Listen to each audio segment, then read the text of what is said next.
being cowards, being weak. And to the degree that Ibn Athir describes it. And he says, if the heart must cry, the heart must cry. If there's in the heart anything called Iman. If there exists in the heart anything called Iman. And I would not write about it because of the miserable and the trials and tribulations that take place in it, except that it is something that must be written for history.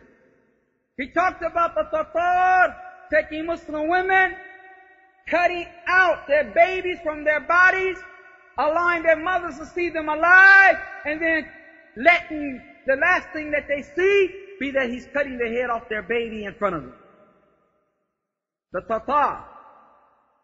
Tatar. Yeah, Negroes went around here calling themselves Genghis Khan. The Tatar. He talked about them, the Muslims being in such a state of fear that one of the Tatar men would come, set up a stone, say, lay your head here. I'm going to cut your head off. Wait a minute, I can't find nothing to cut your head off with. You just stay right there till I get back. And he stayed there. Don't move. No matter how long it took. Until the Tatar went and got something and cut his head off. What amount of fear is this? That you don't even move to flinch your body.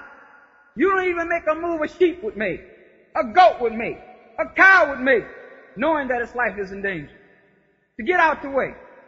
You lay your neck there, waiting for your head to be removed from your bodies by the Tatar.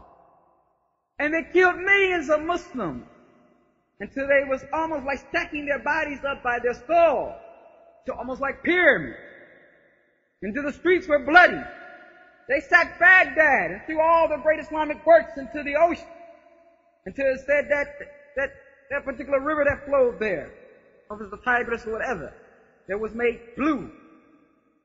It was made blue. Not to mention the raping of women. Not to mention the total onslaught and destruction of where the Muslims were living. This was their time. It was an evil. It was a plague of people, of savages, of barbarians upon the Muslims. And it was a time when the Muslims were at the weakest of their level, involved in all types of innovation and bid'ah, not understanding their aqeedah, ignorant of their purpose in life, turning towards the dunya. This is the madness that was happening then.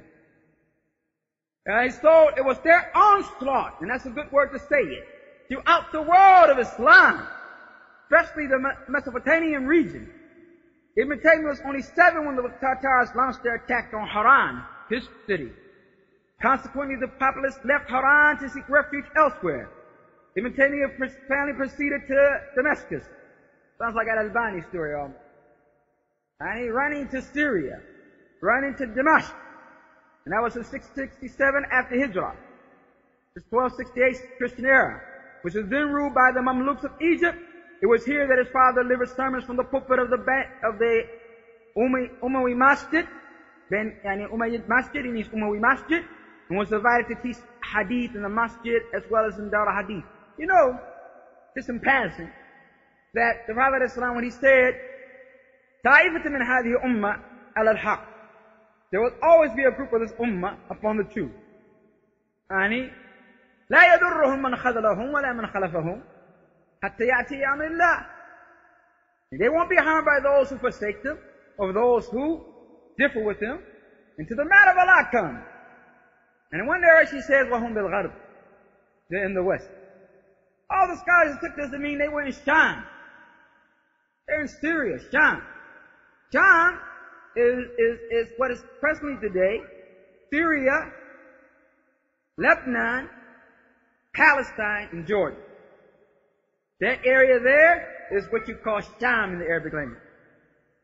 Sham. And it's Mubarak. It's a blessed place. But what good is a blessed place if the people within it are not going to be blessed?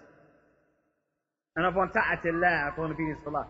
But what I meant to call here is that the Ahl al-Hadith were there. Listen to this. He said it's taught in Dar al-Hadith. Dar al-Hadith. Teach Hadith in the masjid. You won't find that happening now. There are hadith al-Askariya in Damascus. This discourse was attended by a large number of students, well by scholars. Damascus was the center of Islamic studies at that time. And Ahmad ibn Taymiyyah followed in the footsteps of his father. And this is an honor and a blessing if a child follows in the footsteps of his father. You find the kuffar following in the footsteps of their father. This one's a senator. One back to me is a senator. One behind me is a senator.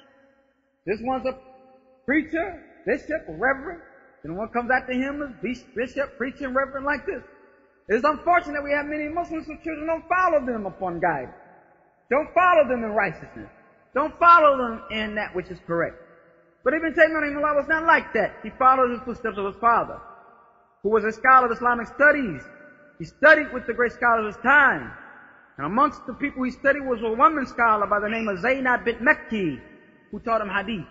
That's something that Abu Hassan Malik has that he's done regarding some of the great scholars from the women. And amongst them was Zainab bint Makki, and he has a tape actually on it. And it would be beneficial probably for you to get it. Tape that he did dealing with the Muslim system. I don't want to make the whole thing Ibn Taymiyyah, but it seems it might be. Allahu A'lam, we'll see. From his early childhood, Ibn Taymiyyah was an industrious student. He fully acquainted himself with the secular and religious sciences of his time. He devoted special attention to Arabic literature and gained mastery over the grammar. And don't think gaining mastery over the Arabic grammar is something easy. Master over the Arabic grammar. In looking at the life of Sheikh Muqbil, and his life, mashallah, has been written many times, and there are new books coming out. Sheikh Muqbil al-Hadi, rahimahullah, the great Allama and Imam of Yemen, you find that he says he studied Ajrumiyyah. And I guess he must have said he did it around 10 times. He said, with this sheikh, I went with this sheikh and I studied Ajrumiyyah. Ajrumiyyah.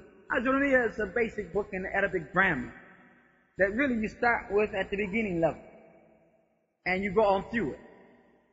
And he studied this several times. Each time he mentions a sheikh, he says, and I went through Ajrumiyyah. I sat down and I got with him, Ajrumiyyah. So this shows the importance of the Arabic language. I mean, when I say it's in the beginning thing, it's not like alif ba ta. No, but it teaches the rudiments, the basic principles of the Arab language, and it expands upon that. And all of them concentrated on these type of books. For instance, you'll find Ibn Taymiyyah always quoting, and he'll quote this as we go on through the work. Many times you might hear me say, I'm not going to translate this, it'll benefit me. Maybe I will, maybe I won't, depending on the situation. But it'll be from the Alfiyah,